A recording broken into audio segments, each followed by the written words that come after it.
Michael stared at the untouched coffee in his hands, the morning silence of his luxury kitchen almost deafening.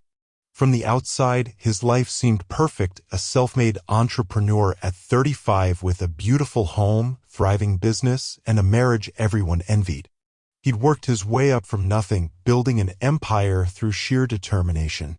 His wife Lena supported him through it all, or so he thought. And Jake, Lena's younger brother? Michael had given him everything. A job when no one would hire, an ex-con, a car when he couldn't afford one, and a place in their family when their own parents had given up on him. The weight of unspoken suspicion pressed against Michael's chest as he set down his cup.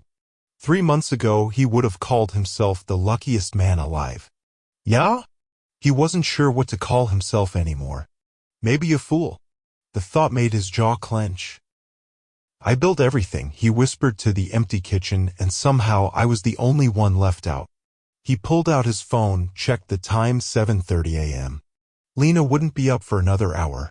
Plenty of time to think. Plenty of time to plan. It started with little things. The way Lena's phone would go silent when he entered a room. How she'd changed her password. The mysterious weekend girls' trips that left no social media trail. Michael noticed her perfume smelled different sometimes, and there were nights she'd shower immediately after coming home late from work events. Then there was Jake, suddenly busy when Michael suggested their usual weekend beer, canceling plans last minute, avoiding eye contact during family dinners. At first, Michael dismissed his suspicions as paranoia. After all, Jake was like a brother to him. He'd helped the kid get back on his feet after prison, made him a manager at his company, trusted him with accounts worth millions. And Lena? 7 years of marriage. Countless promises. A shared life. But Michael had built his success by trusting his instincts. And right now, every instinct screamed that something was terribly wrong. One night, he found a hotel receipt in Lena's purse, a local place, from a Tuesday when she'd claimed to be working late. The same Tuesday Jake had called in sick. Michael said nothing. Instead, he started keeping track. Making notes. Watching. Waiting. That night, Michael lay in bed beside his sleeping wife, his mind replaying memories of their life together. Lena's laughter during their honeymoon in Bali. The pride in her eyes when he signed the lease on his first official office. The way she'd held his hand at his mother's funeral, whispering, "I'll always be here." He thought of Jake's grateful tears when Michael had picked him up from prison, the bear hug as he handed him the keys to a new car. "This is your second chance, man. We're family now." Michael had meant every word. Now he rewatched those memories with growing suspicion, analyzing every smile, every touch, every word. Had Lena's eyes always darted away when she said she loved him? Had Jake's gratitude been genuine, or was he already planning something sinister? The more Michael thought about it, the more he realized how perfect they'd been at maintaining the illusion. The supportive wife. The loyal brother-in-law. All while Michael worked 60-hour weeks building the business that supported them all. He slipped out of bed without waking Lena and walked to his home office. It was time to find out the truth, whatever it might be. The first real cut came on a Tuesday morning. Michael was reviewing company finances. Something he'd been neglecting due to a major new client. When he noticed unusual transfers from the operating account to a vendor he didn't recognize. Small amounts at first, then gradually increasing. All approved by Jake. He cross-referenced the vendor name. It didn't exist. The money, nearly $200,000 over the past year, had vanished. Michael's blood ran cold. This wasn't just theft. This was calculated, patient embezzlement from the man he'd given a second chance. That same afternoon, a notification popped up on his phone, a charge from their joint credit card at a jewelry store he didn't recognize. When he called the store, they happily confirmed that Mrs. Lena Thompson had picked up her custom order, a men's watch, just that morning. Michael hadn't received any watch. The pieces were falling into place, but he needed irrefutable proof. He thanked the jeweler, made a note of the transaction, and added it to his growing file. His chest felt hollow, but his mind remained sharp. No confrontations. Not yet. Just data collection, meticulous, comprehensive, damning. For home protection, Michael had explained when installing the new security system throughout their house. Lena had nodded absently, barely looking up from her phone. What he didn't mention was the hidden camera in their bedroom, the one in his home office, and another in the living room. For 3 days, nothing unusual appeared on the footage. On the 4th day, Michael was at a client meeting when his phone buzzed with a motion alert from the home security app. He excused himself, stepped into the hallway, and opened the live feed. His hands trembled as he watched Lena let Jake into their home, their body language instantly shifting once the front door closed. They moved with the comfortable intimacy of longtime lovers, not siblings-in-law.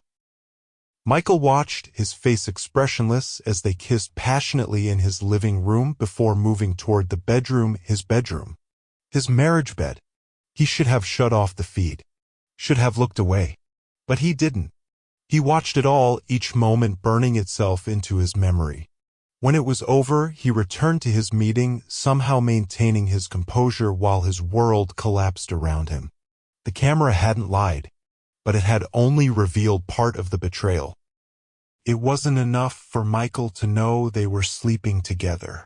He needed to understand the depth of their betrayal.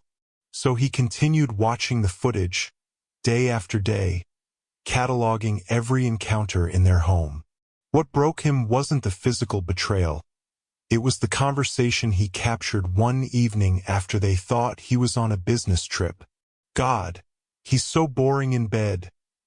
Lena laughed, lounging naked on his couch, Jake's head in her lap. All that money and success, but he has no idea how to satisfy a woman. Jake snickered, lighting a joint. Remember when he gave me this job? We're family now, Jake. What a sucker. They laughed together, mocking his trust, his generosity. Then came the words that turned Michael's blood to ice. The divorce lawyer says I can get half of everything, Lena said, running her fingers through Jake's hair. Half the house, half the business assets. You keep skimming from the company and we'll be set for life once I leave him. Jake nodded, smiling. Let her bleed him dry, then we disappear. The idiot will never know what hit him. In that moment, Michael stopped feeling anything. The pain, the betrayal, the heartbreak, it all vanished, replaced by cold, calculated fury.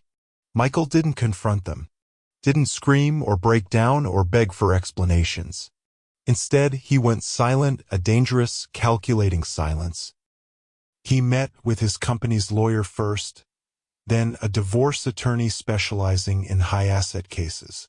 He contacted a private investigator and a forensic accountant. Within a week, he had a team assembled with one goal: to protect what was his and make them pay. When someone tries to kill your soul, don't scream, Michael told himself as he methodically set his plan in motion. Aim. He began working later, giving Lena and Jake more opportunities to meet, more chances to incriminate themselves. He became distracted, forgetful about his schedule, convincing them he suspected nothing. All while the cameras recorded everything. All while the private investigator followed them to hotel rooms and restaurants, documenting every meeting, every kiss, every betrayal. Michael started sleeping in the guest room, claiming insomnia was affecting his work. Lena seemed relieved, never once asking if he was okay. Her indifference was just another bullet in his arsenal. It's a restructuring, Michael explained to his corporate attorney as they worked through the night. For tax purposes.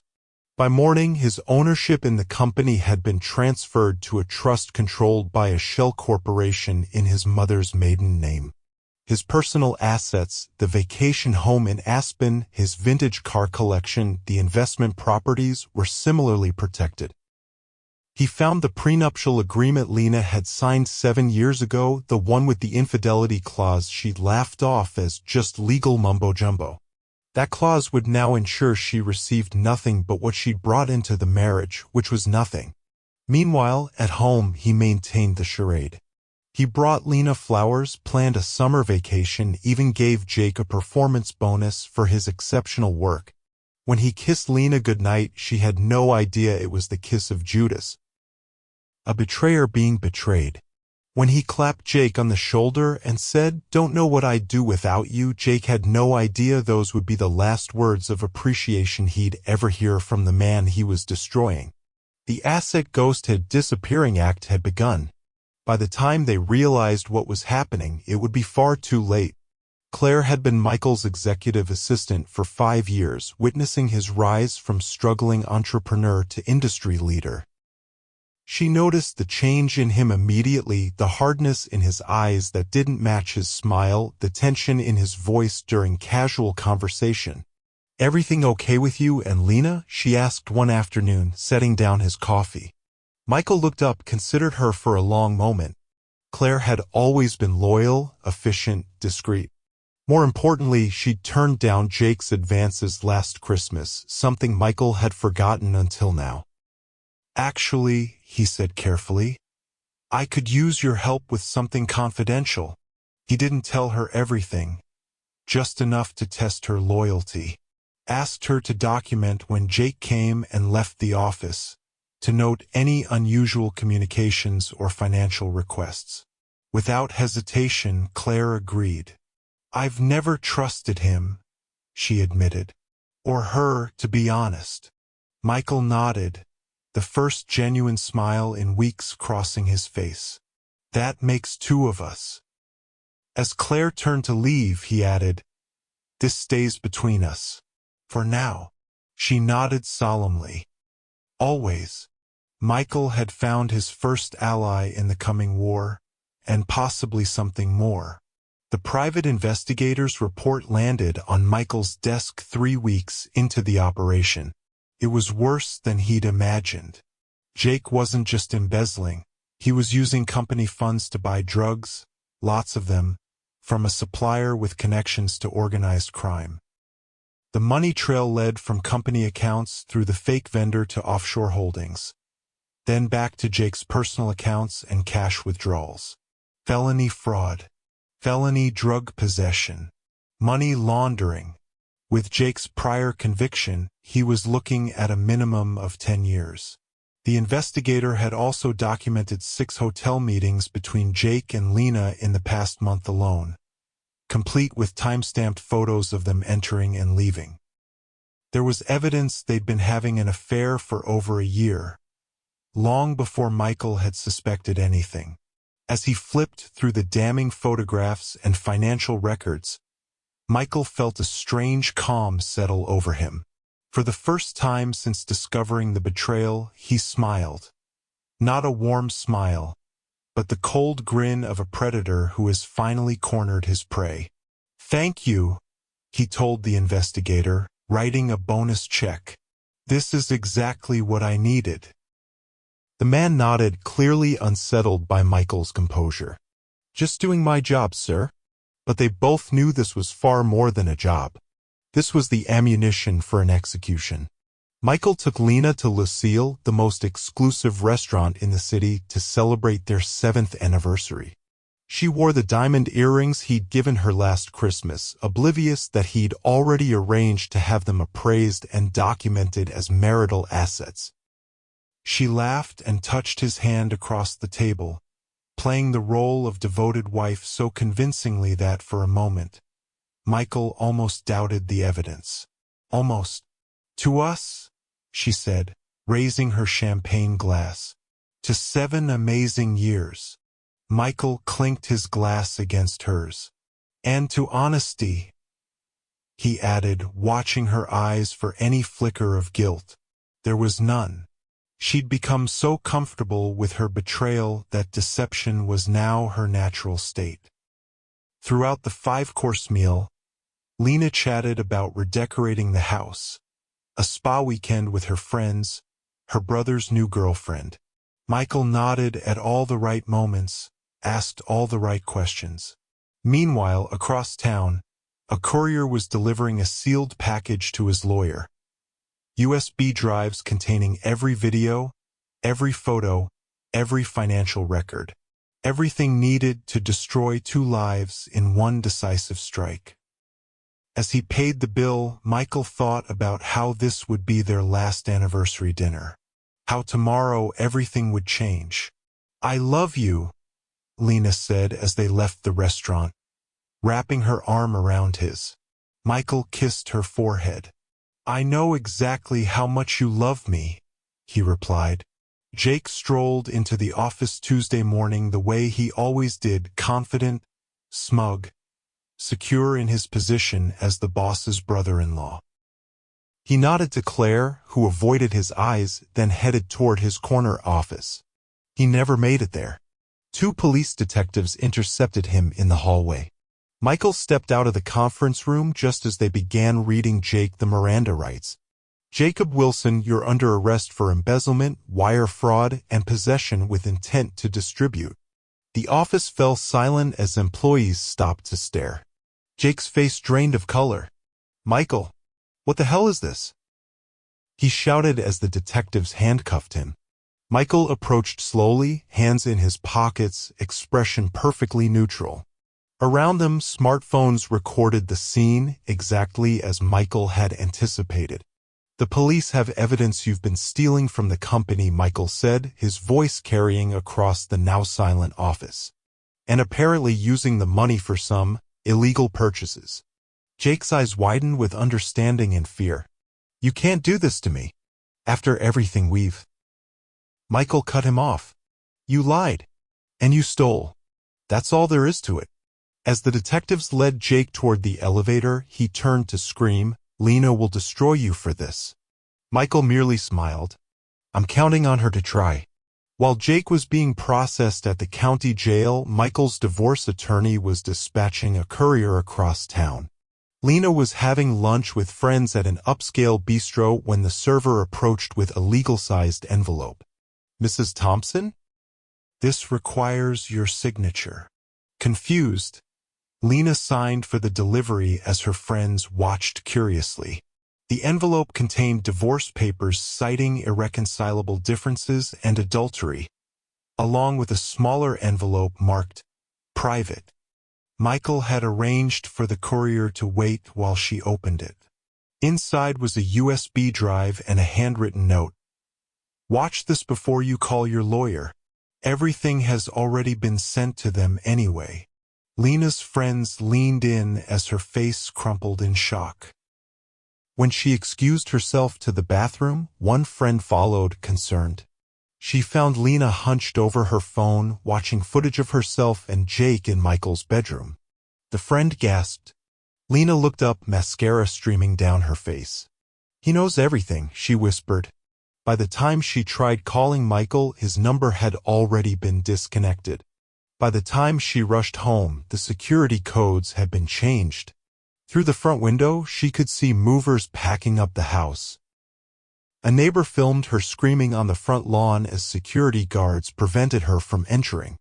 By nightfall, the video had gone viral. Cheater locked out after husband's epic revenge. The collapse was swift and complete. Lena's parents, conservative Midwesterners who had always adored Michael, refused to take her calls after receiving an edited video compilation of her affair. "You made your choices," her father said in his final voicemail. "Now live with them." Her friends, many of whom were connected to Michael's business network, distanced themselves immediately. No more lunch invitations, no more spa days. Several quietly admitted that Michael had evidence of them knowing about the affair, text messages Lena had sent boasting about her adventures with Jake. Meanwhile, Jake's situation grew increasingly dire. His prior conviction meant no bail. The prosecution had ironclad evidence of financial crimes spanning years, plus new drug charges based on what police found in his apartment during the search. His court-appointed lawyer advised him to cooperate, suggesting Michael might show leniency if Jake testified against Lena about their plot to defraud him through divorce. Jake agreed immediately, throwing Lena under the bus to save himself. It didn't help. The plea deal still included 8 years in federal prison. Through it all, Michael remained silent. No interviews, no social media posts, no public statements. Just signed affidavits, legal documents, and closed doors. His silence spoke volumes, a man who had said everything he needed to say through action. 3 weeks after Jake's arrest, a blog post appeared on Michael's personal website, "Trust is a Loaded Gun." In it, he never mentioned Lena or Jake by name. He didn't have to. Everyone knew who he was talking about. When you hand someone your trust, he wrote, you're giving them a loaded weapon. They can choose to protect you with it, or they can put it against your head and pull the trigger. Choose carefully who you arm. The post went viral within hours. #Trust is a Loaded Gun trended on Twitter. Media outlets requested interviews. Michael declined them all. Online detectives quickly pieced together the story from court records, social media posts, and office gossip. Public opinion was overwhelming. Michael was the wronged hero who'd turned the tables on his betrayers. Comment sections filled with stories of betrayal and revenge fantasies. Men called him a legend. Women insisted they would never betray a partner like Lena had. Even those who thought his revenge was too harsh admitted they understood his rage. The story spread from social media to news sites to morning talk shows. Michael Thompson became a symbol of calculated retribution, the man who refused to be a victim. And through it all, he said nothing, fueling the speculation, the theories, the mythology that was building around him. With the public drama at its peak, Michael executed the final phase of his plan, disappearance. He sold the house to a business associate for well below market value, with the agreement that Lena would never be allowed to return, not even for her belongings. Her clothes, jewelry, personal mementos, all donated to various charities. Her car, technically owned by Michael's company, was repossessed. He moved into a high-rise penthouse downtown, unlisted, accessible only by private elevator. Every trace of his former life erased. Lena tried desperately to reach him. Hundreds of calls, emails, text messages from new numbers. She camped outside his office until security removed her. She begged mutual friends to intervene. Through her lawyer, she offered to sign away any financial claims in exchange for just 10 minutes to explain herself. Michael's response came through his attorney. She chose silence when I begged for truth. So now I answer with silence too. The lawyer delivered this message along with a final settlement offer, a one-way ticket to her hometown and $5,000 to start over, contingent on her signing an NDA about their marriage. Broke, homeless, and desperate, Lena accepted. The day after she left town, Michael changed his phone number and email address for the last time. The door to his past was finally closed. 6 months passed. The scandal had faded from public consciousness, replaced by newer dramas, fresher outrages. Then, suddenly, Michael Thompson was back. Not with a whimper, but with a bang. His company rebranded and expanded, launching an innovative product that doubled its market value overnight. Business magazines clamored for interviews with the Phoenix entrepreneur. Tech blogs analyzed his comeback strategy. At the launch party, photographers captured what became the most discussed image of the year. Michael entering with Claire, now his chief operations officer, on his arm. Their body language suggested more than a professional relationship. Both wore subtle smiles that seemed to carry secrets. Michael looked different, stronger, sharper, his eyes clearer than before. The past year taught me who to trust, he told the one reporter granted a brief interview. Now I'm building something that can't be broken by betrayal. Industry insiders whispered about his newfound ruthlessness in business negotiations. Former associates commented on his transformation from the trusting entrepreneur to a formidable, calculating CEO. One former client put it simply, "He's back. And he's untouchable now." The message was clear: Michael Thompson hadn't just survived, he had evolved. On the day Lena's divorce became final, a courier delivered a letter to her new address, a studio apartment in her hometown where she worked as a receptionist under her maiden name. Her hands trembled as she opened the envelope, hoping for forgiveness, closure, or at least acknowledgement. Inside was a single photograph. Michael standing beside Claire at the product launch, both of them radiating success and intimacy. On the back, handwritten in Michael's distinctive script, "Next time, betray someone weaker." No signature, no return address, just 5 words that confirmed what Lena already knew. She had destroyed her life by underestimating the man she'd married. She crumpled the photo, then smoothed it out again, studying the happiness in Michael's eyes. It was a look he'd once had with her before she threw it all away for an affair that had cost her everything. That night, after too many glasses of cheap wine, she drafted dozens of response emails she would never send. Apologies, explanations, pleas for another chance. In the harsh light of morning, she deleted them all. What could she possibly say to a man who had given her the world only to watch her try to burn it down? Some betrayals can't be undone. Some bridges, once burned, leave only ashes too fine to rebuild from. Jake's sentencing dominated local news: 8 years for fraud, money laundering, and drug charges. As he was led from the courtroom, reporters shouted questions about his sister, about Michael, about their affair. Jake kept his head down, but the damage was done. In prison, being known as the man who slept with his sister-in-law and tried to steal from his brother-in-law made him a target. 3 weeks in, he had 2 broken ribs and a new understanding of betrayal. Meanwhile, Lena made one last desperate attempt at redemption. She created a video apology, baring her soul, explaining her actions as stemming from insecurity and temporary insanity. She posted it publicly, tagging Michael, hoping for viral redemption. It worked, sort of. The video did go viral, but not as she'd hoped. Comments ranged from mockery to outright hatred. The internet had chosen sides long ago, and she wasn't on the winning team. Michael never responded. Not a view, not a like, not a comment.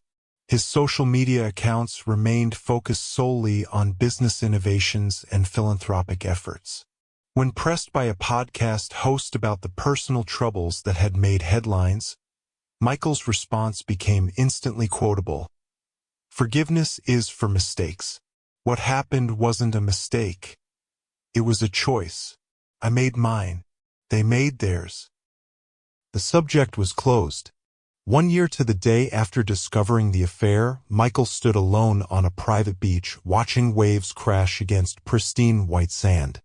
No phone, no laptop, no noise except the ocean and seabirds. For the first time in months, he allowed himself to think about Lena, about Jake, about the life he'd built and lost and rebuilt. The pain had dulled from a sharp stab to a distant ache. His company was thriving under his more focused leadership. His relationship with Claire had evolved naturally from professional respect to genuine love. He'd become more cautious with his trust, but not bitter, just wiser. This wasn't the life he'd planned, but maybe it was the life he was meant to have. As the sun began to set, Michael closed his eyes, letting the sound of waves wash over him. This isn't a comeback, he thought. This is freedom. And freedom doesn't scream, it whispers goodbye. He took one last look at the horizon before turning back toward the beach house where Claire waited with dinner. Tomorrow would bring new challenges, new opportunities. The past would always be there, a lesson, not a burden. Michael Thompson hadn't just survived betrayal, he had transcended it. And that was the most satisfying revenge of all. If this story resonated with you, please like this video and subscribe to the channel for more powerful stories about betrayal, redemption, and justice. Share with friends who might need a reminder about the power of resilience. And comment below with your thoughts on Michael's revenge. Was it justified? Or did he go too far? What would you have done in his situation? Let me know in the comments below.